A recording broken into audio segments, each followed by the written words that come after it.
Our our topic tonight is Hudson in the 1840s and 50s, which takes us back really to our basic beginnings, right back to the 1837 when the treaty was signed that allowed white people to settle Indian territory. One of the reasons we don't have settlement or didn't have settlement here previous to 1837 was that it didn't belong. The land did not belong to us. It was Indian property. The treaty was signed in the summer of 1837, and I guess we have to go back to this to really get our roots. Now, who knows who the president was? Martin is his first name that had to sign this treaty.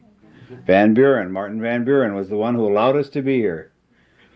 And it took a whole year after he signed this to get the treaty back here to Fort Snelling to become the law so that we could move and people could file on property here. Now, next week, and I left my sheet in the other room, but next week we're going to have a talk, and I'm really sorry we didn't do this the other way around, about the Red River settlement, a Selkirk settlement in the popcorn from Dick's Bar, excuse me.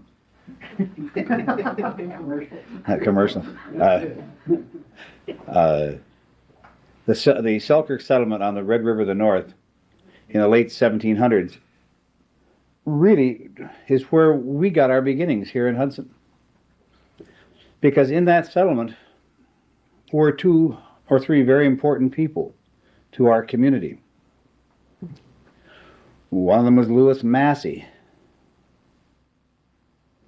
who was a founder of the community. One of them was Peter Boucher, who was a founder of the community. William Steets, a founder of this community, had gone as French-Canadian residents to the Red River of the North and starved on the Selkirk settlement. Finally left that area, came down to Minneapolis, what we call Minneapolis, what is now then Fort Snelling, and actually lived out at Pig's Eye Perot's place out on the island. After 1837, they really kicked off the reservation. All these French Canadians were kicked off the military reservation, and once this treaty was signed and this land became available, the first folks who came here, pretty obviously, were the folks that knew it the best.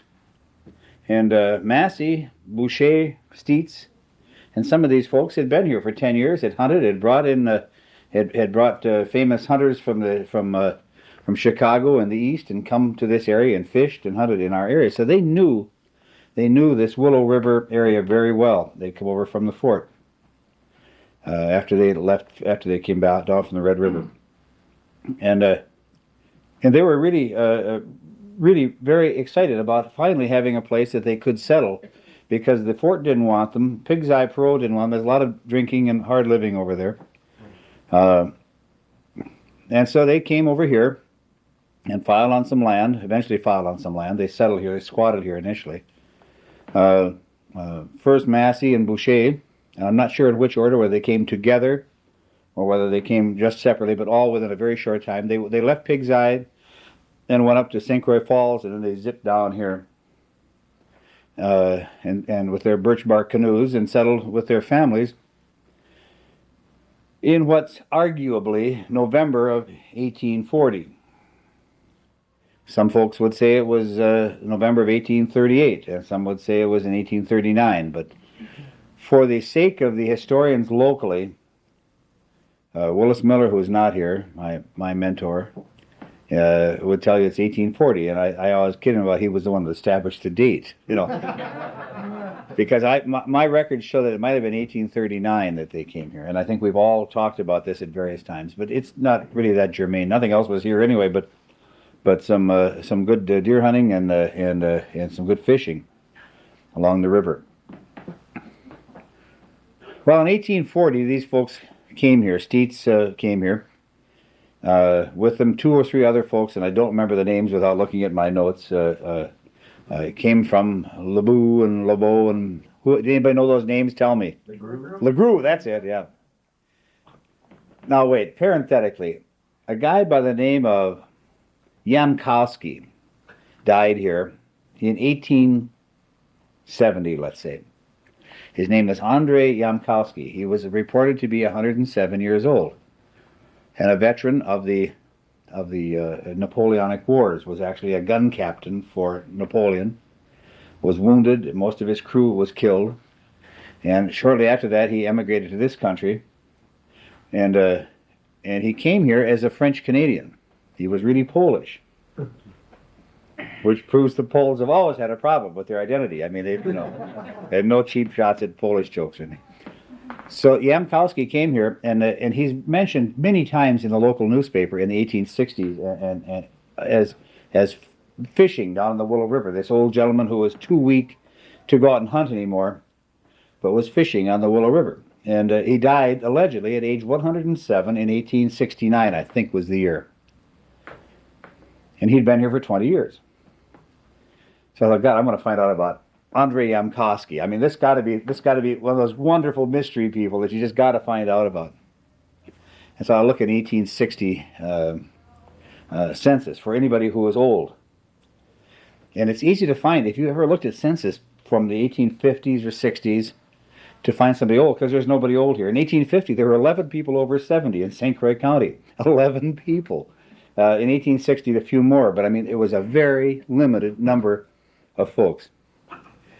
So I've gone through both of those censuses with fine-tooth combs, whatever, to try to find somebody who might have been nearly 107 in 1869, which would have made him like 98 in 1860 or 88 in 1870 or 1850, and there ain't nobody like that. So I think somebody must have kidded about his age. We've not identified this man yet. Does anybody have any idea who Andrei Yamkowski might be? But he was here in this town for 20 years. So we think maybe he lied about his age, or maybe, and this, you must recognize that the French-Canadian folks who lived here were not considered really white citizens. And really that lasted for a long time through the butcher regime, through the various families, that finally we have recognized French Canadian Indian as citizens of the community. Hudson was founded allegedly in 1845 by John Page, the first white settler. But unfortunately, we've just talked about Boucher, Massey, LeGroux, Steets, and others who were certainly here, raised their families. The first white child listed in all the history books was born to Captain Page in 1846 or 7.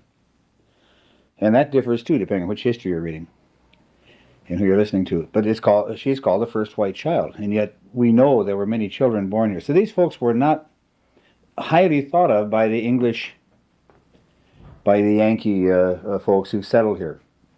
And sometimes in the count of the census, occasionally census takers didn't even like to get into some of that area. That's a pretty tough bunch of people. These guys did not fool around, and they were not particularly good American citizens, quote unquote. I mean, they were tough outlanders. They lived their own lives. So it might be that Andrei Yamkowski, the Polish emigre who was really wanted to be French because he fought with Napoleon, may never have been counted. He may have been one of those. In 1980, I moved from Hudson to Richmond, or 1990, moved from Hudson to Richmond. I wasn't counted on either census. I moved in April 1st. 2 days before they censused here, and 2 days after they ended in Richmond. So my family of wife Susan, daughter Krista, daughter Katie, don't exist in a census for this particular year. I'm not appalled by this. I wish the IRS would have taken the same tack, but unfortunately, we kind of take them as they come, you know. How do we get to that?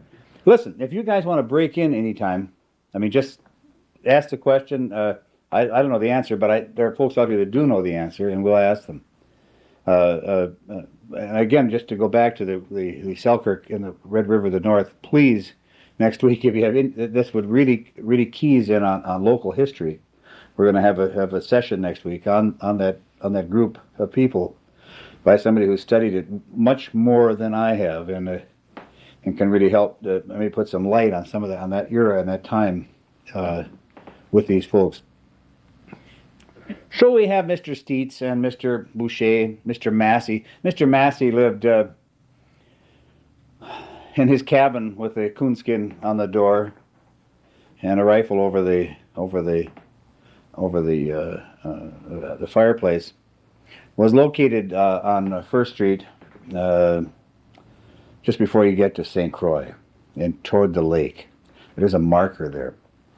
Mr. Boucher lived just in the early days. Lived just a couple of feet north of the American House, which is, if you know where the depot is down here. There's an old depot that sits down here. It's Arts Auto Parts, I think now. Am I right? Is that what they call it? Right. That's about the site of the old American House hotel.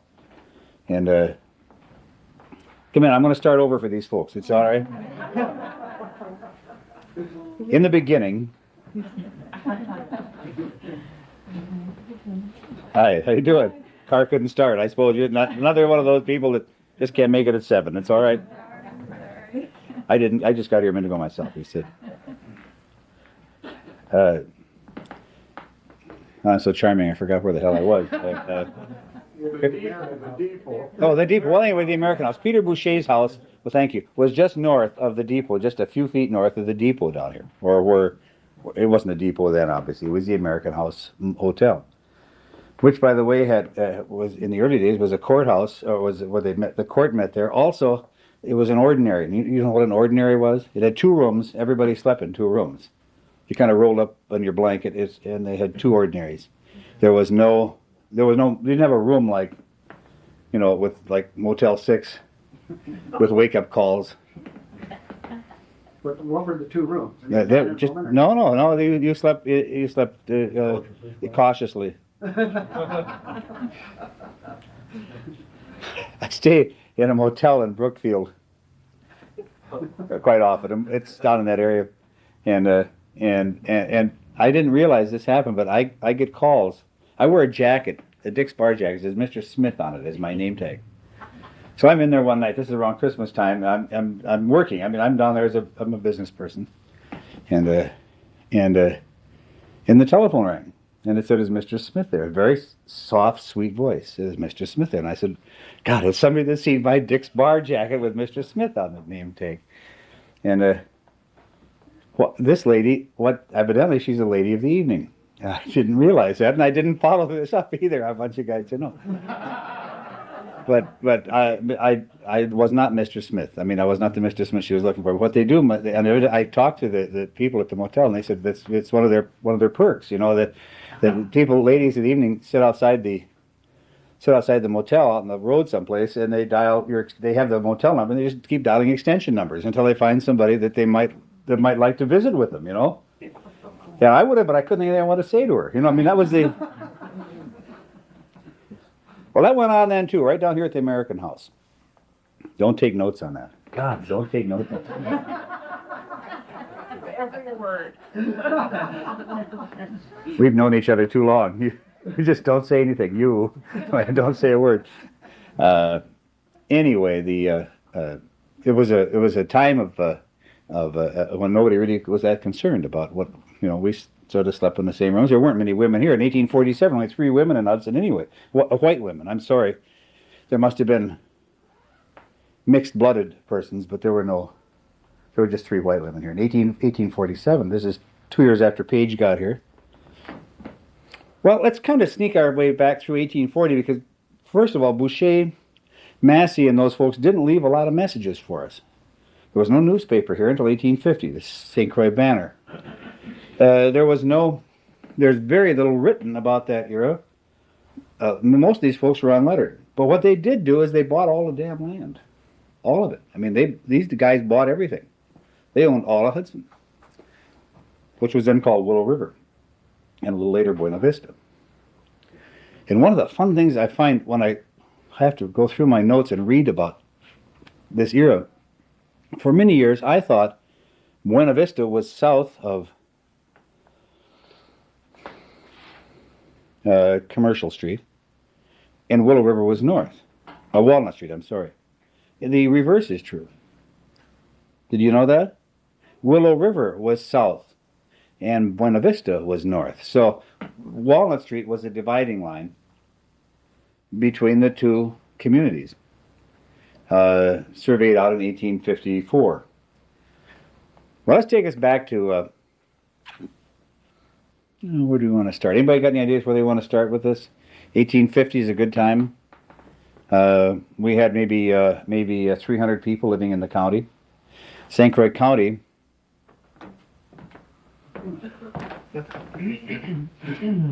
While we're talking, were we talking? I thought you might be interested in seeing some of the resources that we have for our old history. All of Willis' books. Some are Willis's, Glenn Schreiber. Some of these are still in print, available here at our bookstore. I'm not huckstering books now, I just want you to know. Happen in Hudson, Oswald Solheim. I'm going to tell you about these books in just a second. Local Alumni Directory, you're in that.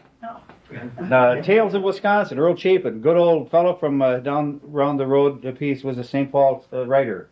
Great book. Some of it, I think they're still in print. Used bookstores have them. Steve? Hudson Diary. Andrews, one of the local people. Ellen Andrews, Hudson Diary, 1896, 1900. Hudson in the squirrely days. Lawrence Johnson's railroading. He's going to be here. Early railroading in St. Croix County, eastern St. Croix County. James Taylor Dunn. Hudson area biographies. This is Willis Miller. This was Hudson, Willis Miller. Willow River, an obscure publication most of you have never seen, by two high school girls talking about the Willow River and its usage. Published locally. Willow River Cemetery. Harold Weatherhead's book, Westward to St. Croix. Something else you might be interested in, still available in some bookstores. Wisconsin Territorial Papers. St. Croix County. St. Croix County went from the Chippewa River west to the mountains. Big county. Sheriff Brown had a hell of a time. Once they left here, he was in trouble. One guy. And that's something here that's very unique. That's not mine. This is the 1857, the original minutes of the City of Hudson. It's kind of interesting little thing that we just picked up at our local history room. And it does something which will become obvious in just a few minutes for all of us. It brings information that I didn't know about before, and nobody really know about before. Excuse me, what is our history room? I'm sorry, what is our history room? You say it's... Oh, our history room at the local library. We have a history room with an amazing amount of resource. Every newspaper in Hudson from with the exception of the earliest, St. Croix Banner, 2 or 3 of the Hudson Chronicles, we don't have. We'll pick those up this year. Steve Anderson's responsible for this, by the way. We have all of the Hudson North Star from 1854 through its merger with the Star Times in 1866, and right up to the present, right up to last year on microfilm. Lady's been down there all day using this. I tried getting her to get one copy of something. I couldn't get her out of there. We only have one reader. We need more readers. We have all of the True Republican, just recently purchased from 1871 to 1913. George Klein's paper. George Klein was the father of the lady that wrote all the Hudson in the squirrely days, in the early days. That's where she got all her poop from. Let me tell you, those books in the main aren't worth much. It's raw history. They're fun to read. And they're full of mistakes. I tried 5 years ago. I made a promise, and I may not have it with me. Yes, I do. I made a promise that I would have all the businesses located from 1850. And I thought the best way to do this is to go through all the printed works of the community in that era and find out what was there. Well, all of this was written 30 and 40 years after the fact. Try to remember in your own hometown what the business section looked like in 40 years ago. Well, that's what they tried to do. They printed it as truth. I went back to the local newspapers in 1850 and took the ads. I started making maps of the community And the streets downtown were were actually Maple Street, Buckeye Street, Kinnickinnick, Wisconsin, Commercial, Walnut, and Locust, going from the lowest to the highest. We'll talk about this in a second, how they got to it. And there were three landing sites for steamboats. The lower landing, Page Landing, which was this major city wharf where most of the ships came in. There was Central Landing, and then there was the upper landing, which was right down there. Am I in the right place? Right down there, at the big sign. The Central Landing was at the foot of Commercial Street, and the lower landing was at Buckeye Street. Buckeye Street was where all the hotels, taverns, houses of some repute, and houses of little repute all were down in that area. Cooley Road was still there. Buckeye was platted 1850. Kinnickinnick, platted 1850. Wisconsin Street, these don't exist anymore down there. Commercial Street, Walnut Street, had the great Dr. James Hendy's Hall on Walnut Street, right where Dick's Bar is now as we stand here. It was Hendy's Hall where the Hudson Library was founded, for God's sakes. Right in a bar. Hendy went back to Louisiana and died down there in 1860, approximately 1865. But he left a tremendous legacy because that 10-year period that he was here, he was, I think they call him an eclectic surgeon or doctor. Does that sound right? I only have an 8th grade education. I went longer, but that's the last time I listened. And so you have to really be careful with me. But he was one of our first doctors, along with Dr. Hatch. I think Dr. Hendy was our first doctor here, as a matter of fact. Certainly, and he had a nice hall over here. He built this hall. The upstairs where all the literary societies met. The Presbyterian Church met there. It became a bar not until 1860. It would really embarrass the Presbyterians to know they were meeting in a bar, and I didn't want them to think that. But 1854, James Thayer was the Presbyterian minister, and he was having church at the Hendy's Hall. He also had it over at a hotel between Hudson and North Hudson, and they also had Sunday services someplace where they called near the bookstore. Might have been down here. I don't know.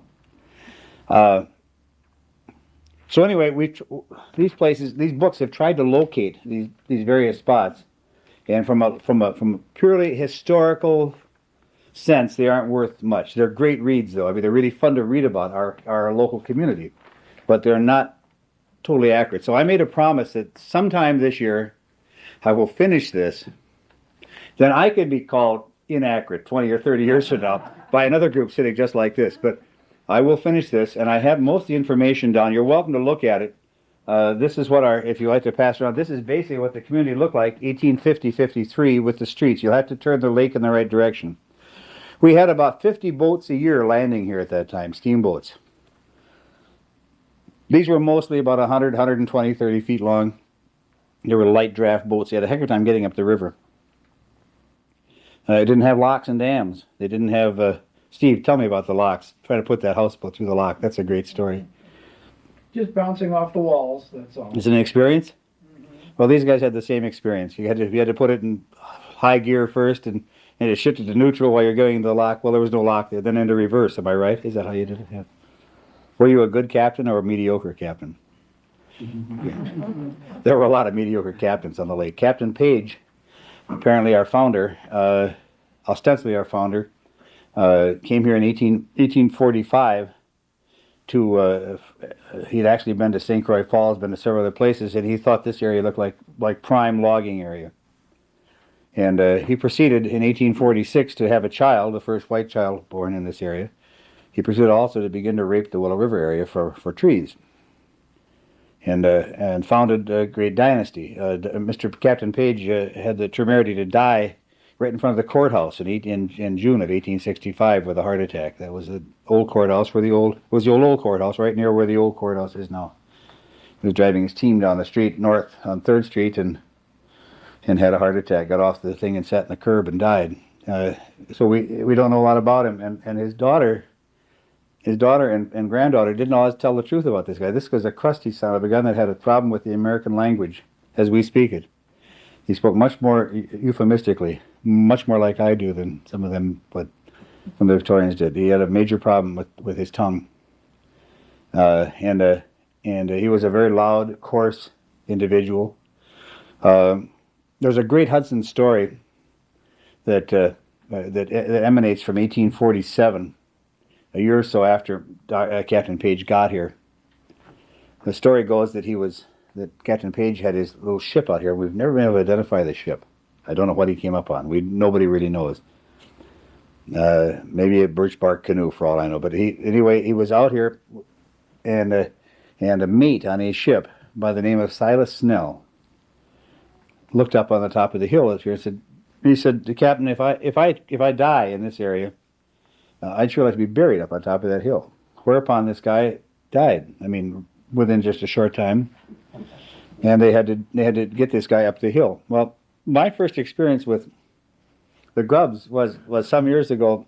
They were going to have a walking tour of Hudson history spots, and they picked me to do this because I am the quintessential expert on almost everything. Just ask me and I'll tell you.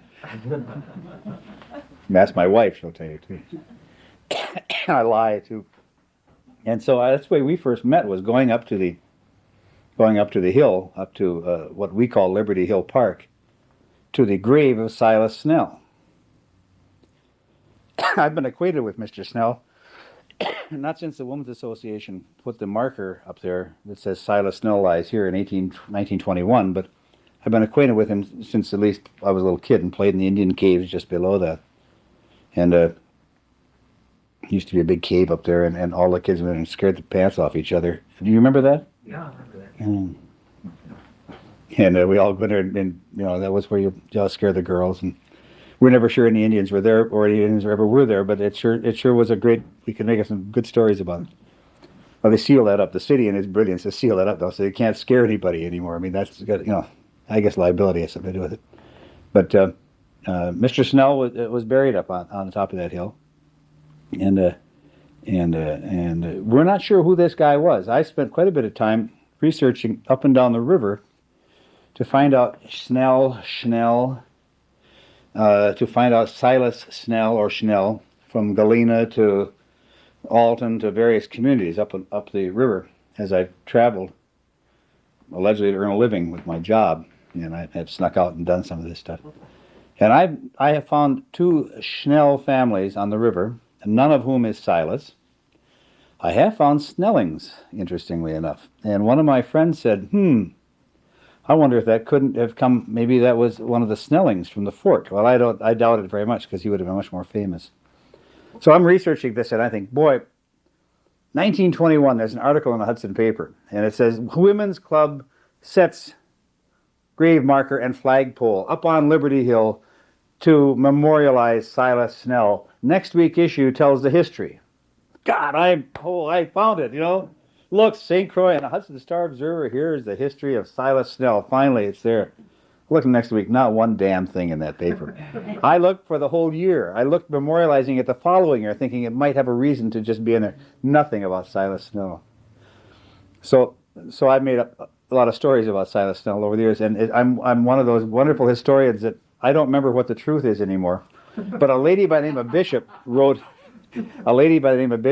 this wonderful book about the history of this area in 1857. Harriet Bishop was her name, and she recounts also the Silas Snell story of him being out on this lake, dying, asking before he dies to be buried there on the hill, and of Captain Page cutting and his soldiers, his men, cutting the trail up there on a hot summer day with mosquitoes. And I mean, they had mosquitoes then too, guys. I mean, mosquitoes aren't just endemic to us. I mean, they had mosquitoes in the old days. They were bigger then too. Everything was bigger in the old days. I was bigger in the old days too, and much stronger and better looking. Had more hair. We all were better in the old days. And Snell was carried up at the hill and was buried up there, allegedly the first white person buried in this community. And you can still, on a short walking tour, if you don't know where it is, just go up to end of Wisconsin Street by the hospital and go out to the end of the park. You look down and you'll see the old pavilion down there where you can have a picnic and a little German band show where the German band players used to play German music, obviously. And if you just keep walking out toward the end of it, and you'll see the grave of Silas Snell. And nobody knows who the hell he was. Was he actually buried there, or is that just kind of the general area? You're absolutely right, and I wish you wouldn't bring up truth. Yeah, yeah, I know it, and I honestly, I don't think anybody really knows. Based on what little I found out, and I don't have the notes from the the women's club who did this, allegedly, and Mrs. Gwynn was too young then to have done it. So I really don't know who was she there. Did you say she was there? Yeah, she's probably about 80 then. Yeah. Anyway, she was. That's not it. She's a lovely lady. For you guys who don't know her, and the guys you do know her, you know that's true too. So anyway, I don't know. How they decided where this was, whether it was just a nice overlook, whether it was whatever it was. That's where they planted Silas Snell, and that's where they thought she should be. A nice lady by the name of Mrs. Dyer wrote a poem about Silas Snell. That's really the worst poem I've ever read in my life. One day when I was drinking, I wrote a poem about Silas Snell. As I read it over, it's the second worst poem I've read in my life. I'm not gonna read that poem again here. But I think you have a copy of it. No, I didn't bring it. I was smart. I left it home. Silas Snell lies on this hill, and I said there are a couple swear words, and you wouldn't want to hear those things. It was good. I felt bad about it anyway. So Silas, and you know, he'd be a great study. I mean, this man existed. He more than likely came from that area along the Mississippi as a riverboat person, and he'd be a great study for somebody who had some time to look for him, because he did exist. And maybe we'll find him. And that's what these little history things are for, is to maybe get somebody keyed up to do one of these guys. There were some fine folks who lived here. You've all done, or many of you I know have done some genealogy. And you realize that folks came to an area and they left. James Reimert came to this area. He came to St. Croix Falls, 1836, 1840. Came to Hudson. Was a very important person in the local community. Was involved in local politics in the earliest days of the community. Went on to become president of the Metropolitan Insurance Company in New York, or one of the big companies. I'm not sure it's Metropolitan, but it's one of those companies. We have some fascinating people that came out of here that touched the community, that actually built it, were part of the form of the community, were involved in the wharves and in the building of the buildings, the business infrastructure, and they didn't stay here long. They moved on. This was not New York City personified. This was not going to. They discovered once they were here that Hudson did not have a natural bent for being the largest community. It was poorly located. Amazing that it stayed around this long. We love it just as it is, but it was not most good communities are located on rivers where rivers come together, like Prescott, or that was another failure too. I think it didn't get to be a big town. But St. Paul, Minneapolis got to be large communities. They were located in a much better way. If you look at Hudson, honestly, you look at a very narrow floodplain area, bordered by large hills. And not many of us want to live in the floodplain, and not many of us want to climb the hill. So why would you want to live here? So that's basically what we have as a community. Is we've lived in our small area. We have had only until the last few years that we had a chance to grow, and it's taken external means to get us to grow. Dog tracks and whatever, motels and hotels, and so the community, once these folks saw this, they recognized that this was a stopping place in their career, and as it is for all of us, I guess. And they moved on. But some of our real shakers and movers did not die here. They only lived here briefly. They were not born here. They only lived here briefly, and they left a lot of themselves here. And there are a lot of families, as you study the local history, who show like shooting stars in the newspapers for brief times and disappear. And you find that, and that's one of the things that I've started to do, is do little biographies of some of these folks. We're not going to do it tonight. I won't bore you with it.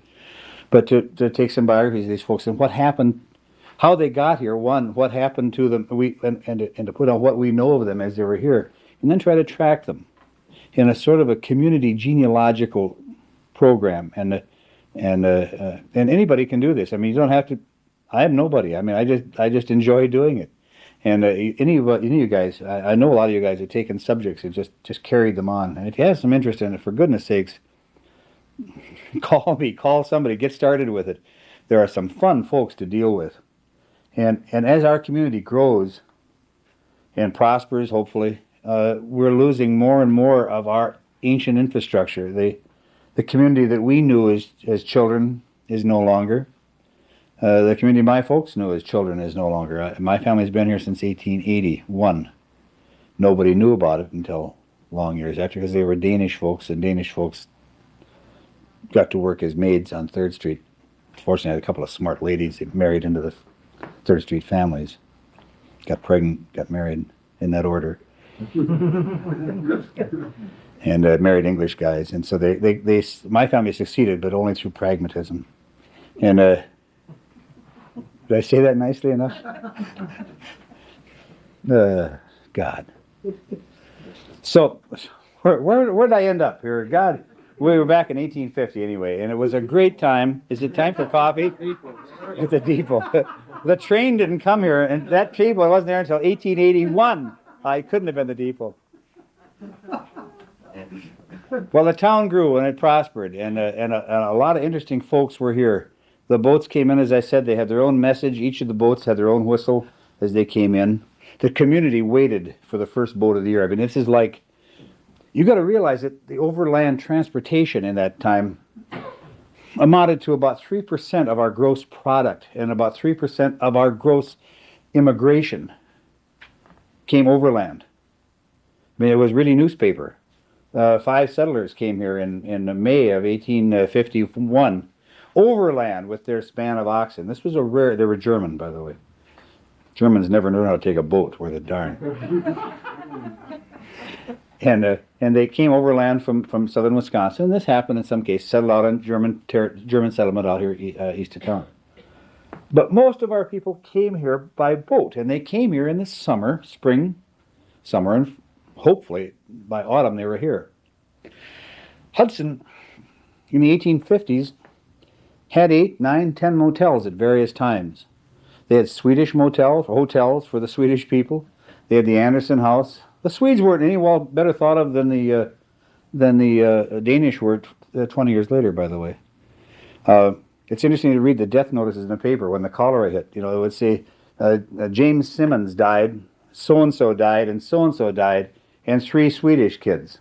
You know, I mean, the English folks were remembered in our paper. The Swedish kids were kind of like you'd think of slaves today, and I mean, how they wouldn't be really remembered. And if you're doing your family genealogy and you've got it back to 1859 in Hudson, and you find out that 3 Swedish kids died, you have no idea. I mean, it just takes you right out of the ballpark, you know. And of course, we don't have any record of this at all in a county level.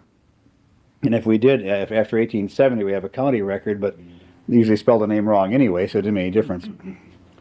English folks really did not make the best registers of deeds and things. I mean, they just wrote the name the way they wanted it. Imperious people. I'm English too, so I can say that. But anyway, these folks came and they settled in this area, and there were 7 or 8 hotels. As many as 400 people a week coming into this community, settling on land. In November of 1854, 80,000 acres of our land was sold by the land office here in Hudson. 80,000 acres, November 1854. Doesn't seem like much. I mean, it's not as big as a King Ranch is, but when you consider what an acre is to these folks and how many people it took to do this, a lot of people came into St. Croix County in 1854, before it was a state, by the way. When was statehood, you guys? Come on. 1848. All right. It was after statehood, wasn't it? Yeah. You're so smart. I can't think. Yeah. Who was the president then? 1848 or 50? Yeah, 1848. Oh, Polk, yes. The best president we ever had, James Knox Polk. One-termer. He was the George Bush of his time. Another one-termer. We go from Martin Van Buren to James Polk. How much were they paying for the property? Very little, $1.60 an acre in the main. That was the general run. And the average amount of property that was purchased was families came. I mean, not just husband and wife, but families came. You brought your children. You had Uncle Charlie and Aunt Matilda. And so when they settled, they all settled together like a big happy family. And that's the way they lived in Germany, and that's the way they lived in Sweden. They weren't always happy, but they all lived near each other, and they settled here in much the same manner. And and they bought their land and settled on it.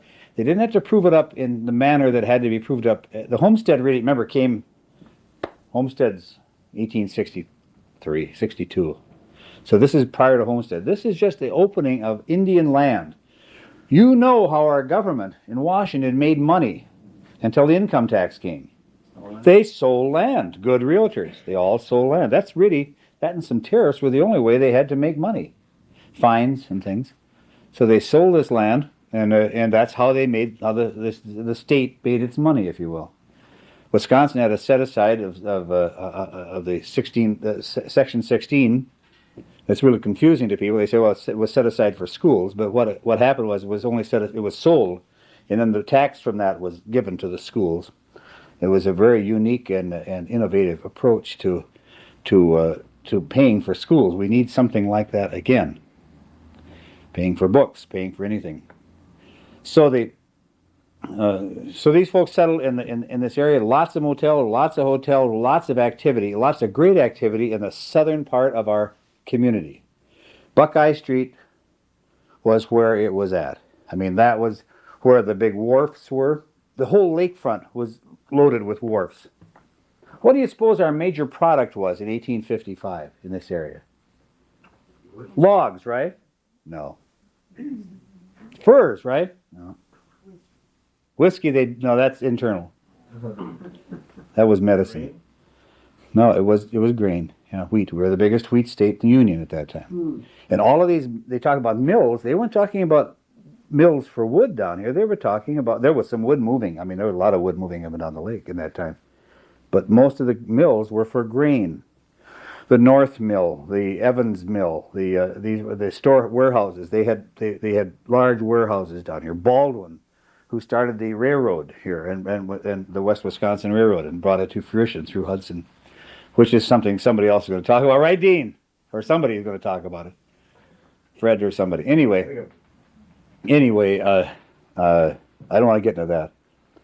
Well, it's fun to listen to Baldwin because New Richmond thought they were going to get the railroad. They wanted it bad and they were lobbying. Stillwater wanted it bad and they were lobbying for it. Prescott and River Falls even elected a Congress or a congressman from this area, Ives, I think his name was, so that they could lobby and get the railroad to go through River Falls and Prescott.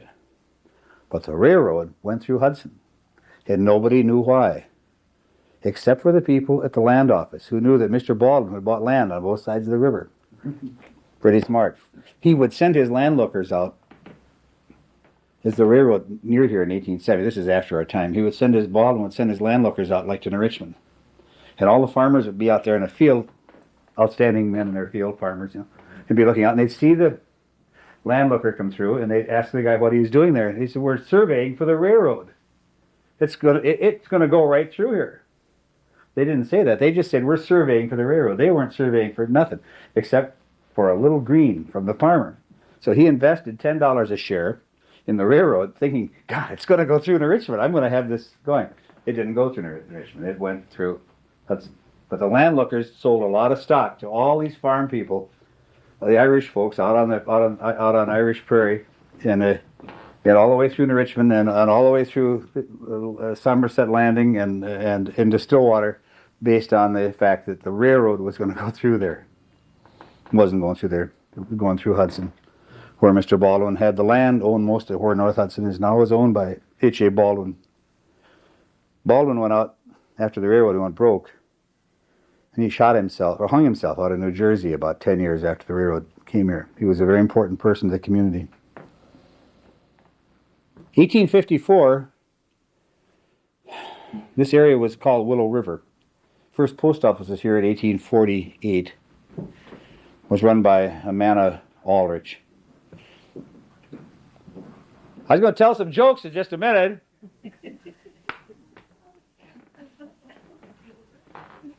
And I can't think of any. Mine really fractured tonight, guys. My wife was up late last night and working until 2 o'clock. And I get nervous when she's working that late. She had a big presentation of this St. Croix County today, and she won whatever she was presenting. And now she's in bed, and I'm still up worried all night about her. Anyway, so my mind seems to wander. This is kind of normal, but it's 1854. Help me out. Where was I? Al? Post office. Post office. Oh, post office down here. The oldest building in town. Oldest building in town. At the end of what we call Front Street now. There's still a. If you go to Buckeye Street and go to Buckeye and First, take a left, and you'll see two little houses as you go south. The second house. There's a hotel there. That's an old hotel. Then the second house down was the old post office. That's the original Andrews home. It's been remodeled, refinished, refurbished several times, but that's the original post office in Hudson. And that street had, I don't know if I brought that back. Did I bring that back here with me? That street had like 30 businesses in it, that Buckeye Street. It had 3 hotels. It had several warehouses, several hardware stores.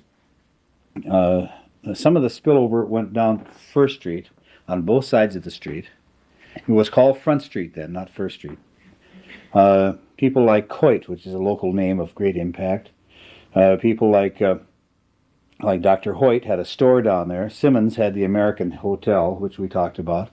Dan Anderson had one of the Swedish hotels, which burned down next to the Boucher House. There were some fascinating folks here.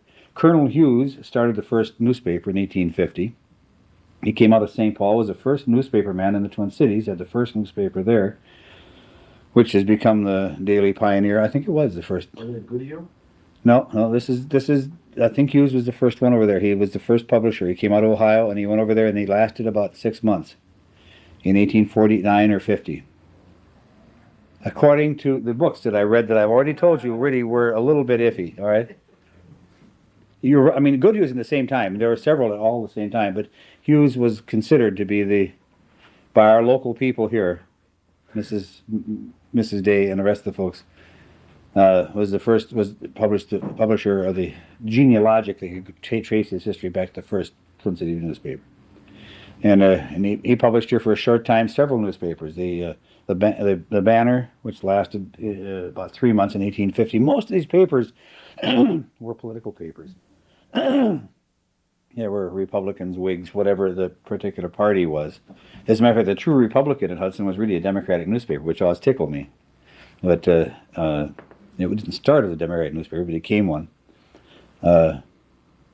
Anyway, that's what they started with was this newpaper. It lasted a short time. We had several other newspapers that espoused various and sundry political points of view, and these newspapers were located where? Buckeye Street. The various judges that came out of here held court on Buckeye Street or on First Street, at the American House, at the Hudson House, which later on at the hotel that sat right down here in the corner, big hotel. Forgot the name of it. It's not important. We're sitting right here on the east edge of the oldest first retailer in the community, and the guy by the name of James.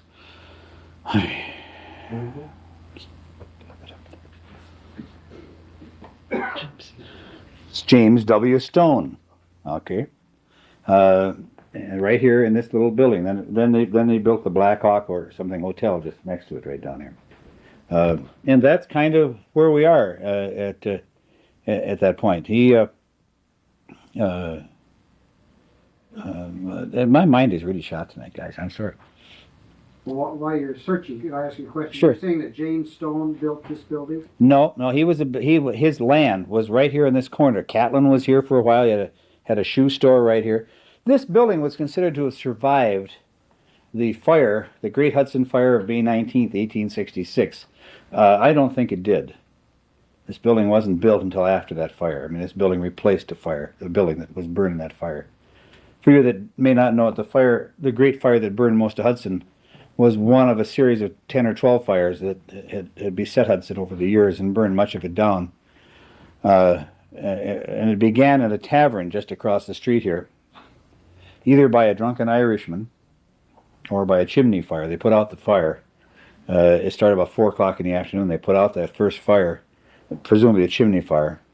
And then the fire started up again. It was a very windy day in May, and the fire started up again. I told the stories already, I'm sorry.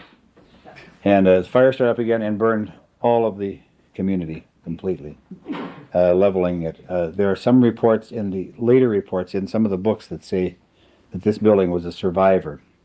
From the pictures we have, there are 2 pictures surviving of the community the day after the fire, or a short time after the fire, 2 that I know of anyway.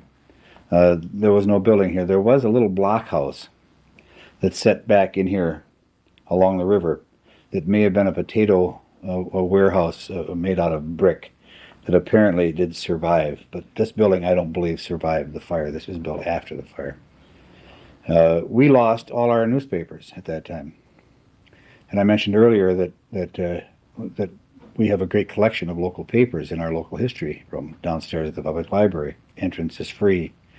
But we have papers from 1854, the first North Star, through 1856, and then no papers from 1857, except for an occasional issue, until August of 1860. And then we have most of the issues of the North Star from 1860 through 1862, I'm sorry, end of 1862. And then we don't have anything until 1866 again. The greatest source of local history, disregarding puffery and baloney, is the local newspaper, the local ads. The local ads in all our papers locate our community. They locate these stores within the community. They say it's at the corner of First and Commercial Street. They don't say it's at the southwest corner, but they say it's at the corner of First and Commercial. There's no reason for a merchant putting an ad in the paper to lie about it. There's a great reason for a guy who's writing about it 30 years later to forget, was it First and Commercial or First and Kinnickinnick? But if the newspaper says he was First and Commercial, you can bet pretty surely that he was near First and Commercial because he wanted folks to stop there. So that's why we've lost some of our really basic history, and these will never be found. The newspaper, shortly after the fire, advertised for anyone who might have copies of the local paper to please give them to the community. And I think they got 3 or 4 issues during this period of time, and that's all. And if you think about it, man, how many issues of the local paper do you save now that doesn't have bird doo-doo on it or something, whatever you do? I mean, I don't know what we do with our papers, but I mean, we don't keep old papers, and they didn't then either. And it's sad because that's our last basic a form of history, our best basic form of basic history, disregarding puffery and editorial baloney. This is where the community lived. This is our living history. We've been so blessed in Hudson for 40 years to have the guy the most amazing one of Hudson's 2 living legends, who is not living here tonight. I wish he were. Is the publisher emeritus of the local paper, is Willis Miller.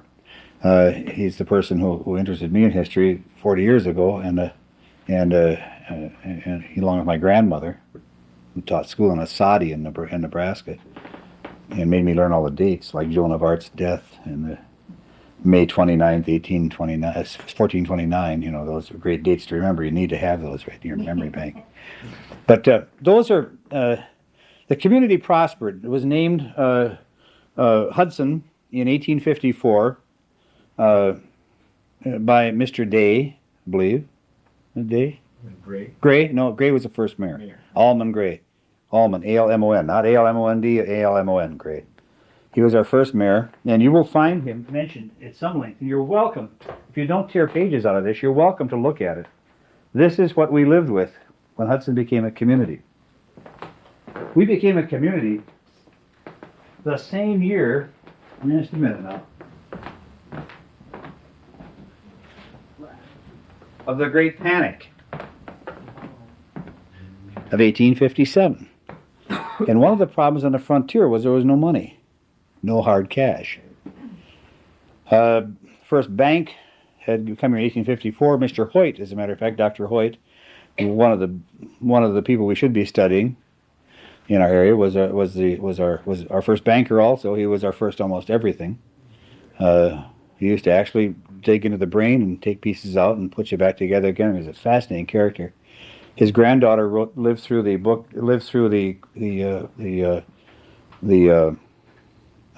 tornado in Richmond and wrote a book called The Great Herculaneum. And that's his granddaughter. The Kings, Charles King, that was married into that family, was part of the Charles Kings, that General King, who was the writer in the of the Western American West, which we have books like that here in this library right downstairs to buy, because I ordered 3 of them and bought 2 of them. There's still 1 left.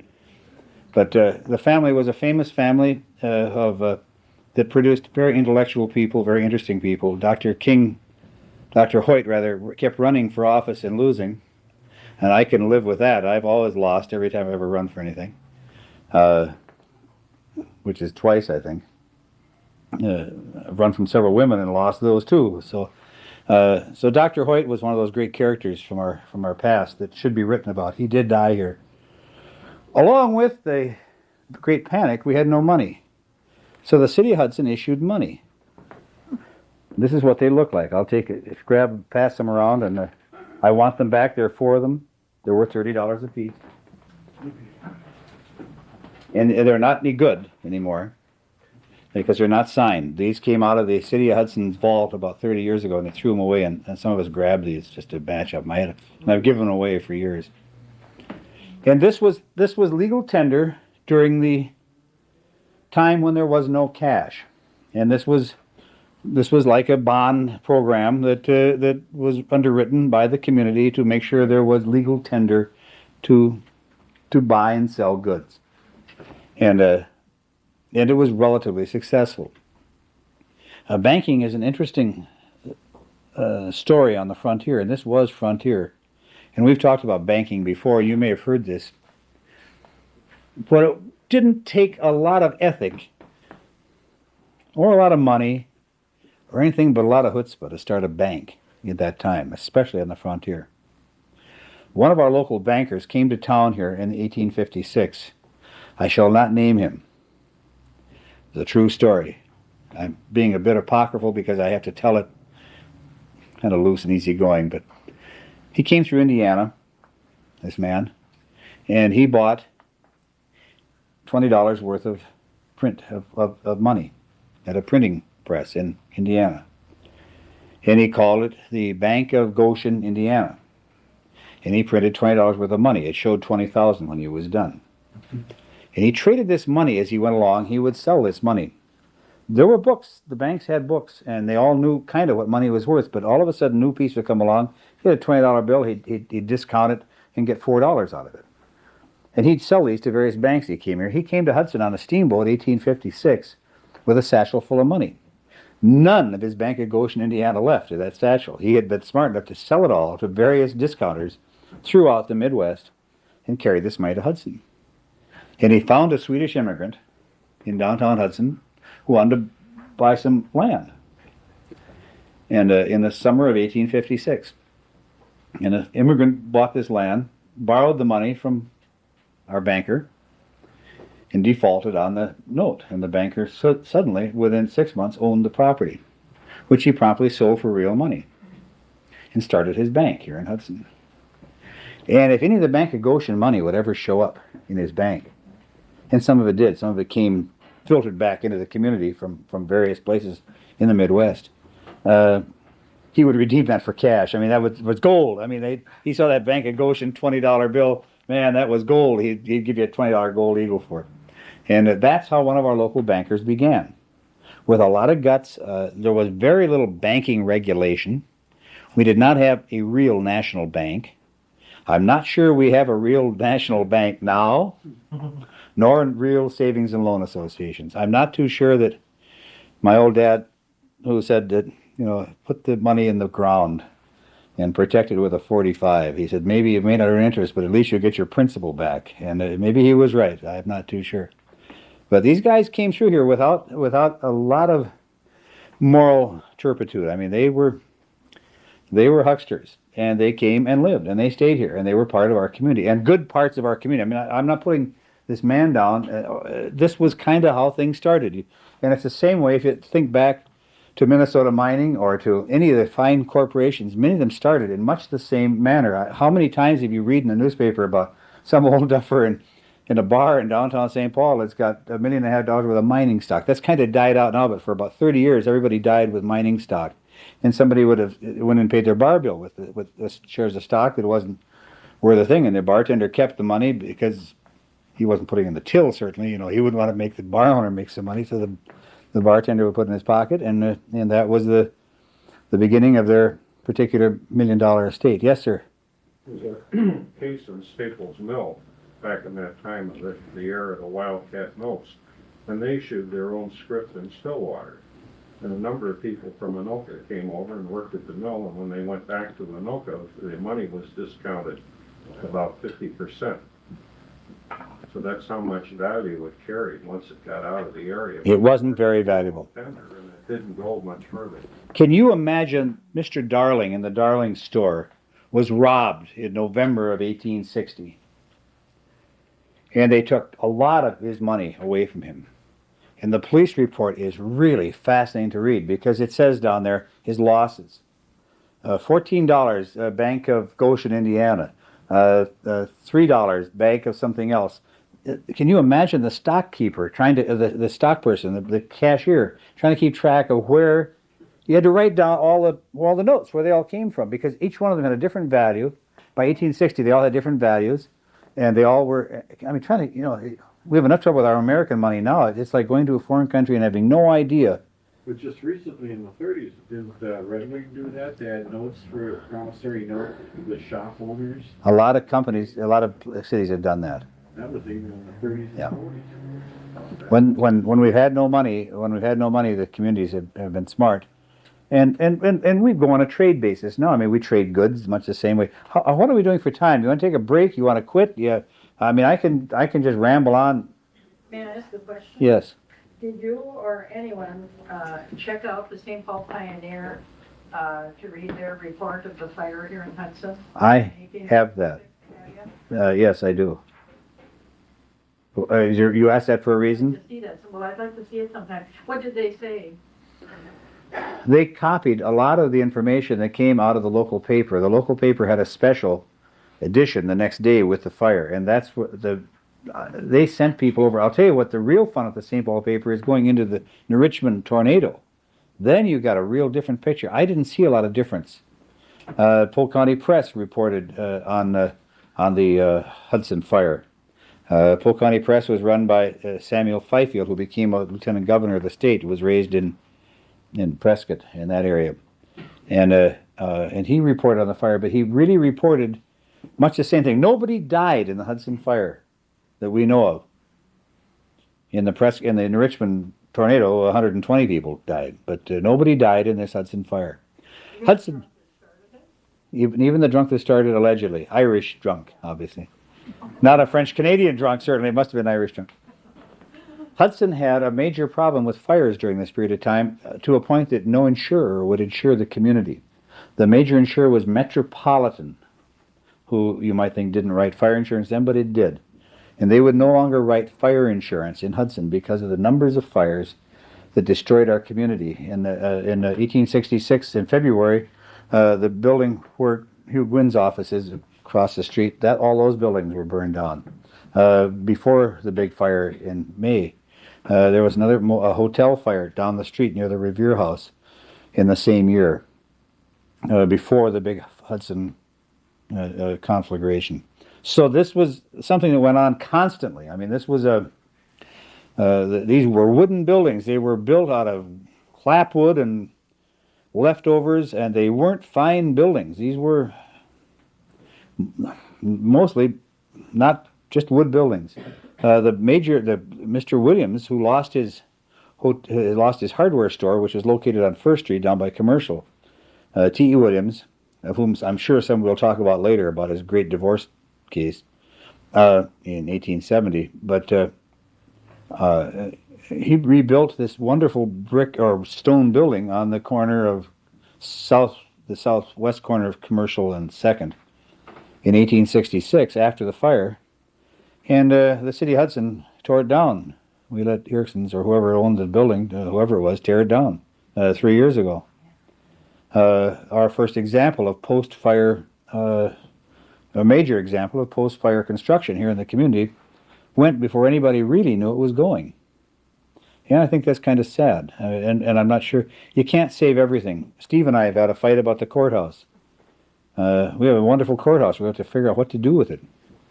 And Steve says we got to save it at any price, I guess. And I say if you can't make it into something good, tear it down. Take a lot of pictures, tear it down.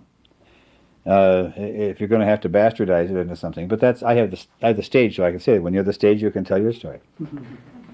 But I mean, we can't save everything, is what I'm saying. You know, you'd like to, but we have to pick and choose, and that would have been a great building to save. And we should start looking right now, from an historical standpoint, of other buildings that we should save. We should be looking at, because the community is changing. The community has lost a lot of its base. Downtown still has a major tax base. This is a building that has to be saved, I think. Primarily because the bookstore is here, but I mean, if it weren't, it still is a building that should be saved. It has some significance. It has, this room, Willis's office is right over there in that corner, and I remember as a kid coming up here. My cousin died up in this building, Wendell Peterson. I just like walking in history up here. But, so we've got to start looking at these things as a community, because we are not... It only happens when somebody does something about it. And you think, I've got no power, no authority. But we should... I'm not sure what we've ever really put these things... We have our historical register, but I don't know if we ever... What we're doing with some of the other buildings. We have a building here in Hudson that was built with a kind of a brick or block. It was manufactured here. And it was named after our congressman for many years, and I can't think of his name, but it was his family that developed this. A building up on 2nd Street and several 8 or 10 houses had a very unique block that was used for basements and whatever.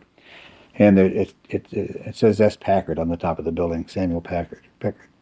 But that's a building that should be saved, and no one really knows that anymore. I mean, those things we are the old days have died. We've talked about historic societies for a long time, and I personally like to see historic societies be much more open and less confined by political boundaries, and more open to a lot of thoughts and a lot of different types of things. We have a guy here that does baseball history. Some of us purists might say that baseball is pretty... I mean, who the hell cares about baseball history? But you know that we have box scores from the Hudson team that used to play Stillwater all the time. And, yeah. And this is the guy that's, if you don't know it. And that's great. It's part of our community. It's part of our times. And it was part of steamboating, part of logging. Where am I? Logs. How about logs? We're going to talk about logs in a couple of weeks. Let's not get into that. Steamboating, we're not going to talk about that for a couple of weeks. Hudson had a major steamboat failure. Go ahead. The building that the city tore down, that old one that was built a couple of years after the fire, what went in its place? It's a vacant lot, Oh dear. which makes it much more attractive now. Oh really? Yeah. There's a certain truth to that. You know, I went through this. I was a parking commissioner for many years. I was in charge of parking meters. And when you go to Hudson parking meters and you see a little 15-minute smile where you turn the thing, that's me. I did that. We had an NSP building down here, and it was quite an eyesore. NSP had moved out of it, and it was sitting there virtually vacant. And we tore it down. The site of the old Perrin House, the first hotel in Hudson, 1848. Now the Phipps parking lot, we call it. And I looked at that building. I officed right near there, and I kept looking out the back at this building. I think, God, that's a terrible eyesore. I said, that would be a hell of a parking lot. You know, that'd be a great place to. We got to get rid of that place and So we put a parking lot there. You know, it does look a lot better. I mean, if you got a choice of looking at an old building that has very little historical value and is falling apart, nobody cares about, or a vista of looking up there from there out at the lake, at a lake that nobody cares about either. But I mean, it's much prettier looking at Minnesota than it is looking at that building. Getting back to these buildings, what are the oldest buildings in Hudson? That house that I'm talking about is the oldest building. That's allegedly the oldest building in town. Willis would fight that. Another house is on Second Street. I think it's about the third house on Second Street. It was built about 1850 also. They're all gone now. I mean, that house is still there, but most of these places are gone. They've disappeared. And they've disappeared quietly. They've disappeared. They've been added on to in many cases. No, in most cases they've just disappeared. And I just wonder if we shouldn't be looking at some of these places. That's all, and starting to earmark them as people interested in maintaining some bit of our culture here. This is going to be Edina someday. When was this courthouse built, the old courthouse? 1900, and then before that, 1854. Before that, court was held on the corner of 2nd and Vine. And before that, court was held in a building called Livingston's Building, which I wish I knew if it was Dr. Livingston or not, some of his family. I don't think so. Could have been. Well, he used to practice. He delivered me in 19... Really? Right. Much later than me, but I mean in the same general area. But anyway, Livingston's Building, they held court down there. There have been several courthouses in the area, but that's the 1854 one was destroyed and replaced by the 1900 one.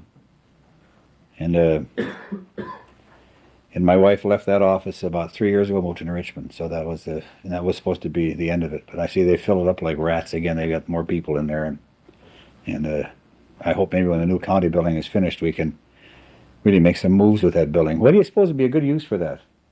Anybody got any ideas? Society. Yeah, I agree. Among other things, Stillwater, for all the problems that Stillwater's had with its old building, is one of the most beautiful monuments to a community you could possibly have. That's a beautiful, beautiful courthouse. If you haven't been there, for goodness sakes, we're doing all kinds of things with the Civil War in the fall and the things happening now soon, but they've done a beautiful job with that building. And it's well managed. I know that there have been financial troubles. I know there have been human problems with it. But a lot of organizations are there. It's well used. It's well managed, I think. I think they're trying to make it work. And we may have to do the same thing. It has a little more charm than our courthouse does, in a manner. But you know, our courthouse, this courthouse that you see now, the one that was replaced the one that was built in 1854, was where Hudson held all its plays. It's where the Hutchinsons performed. The Hutchinsons also performed at Hindy's Hall. You know who the Hutchinsons were? That's the most famous musical group ever in this part of the country. They were sort of the early Chautauqua players. And they sang right across the street. They also sang at the courthouse. This was the only building that had enough size to it. They had dances there in the courthouse, believe it or not. Not in the one that's there now, but the one that preceded it. So it was a multi-use building and a fascinating building, and that went because it was built by Amanda Andrews and was getting tired and old and was out of date and was torn down.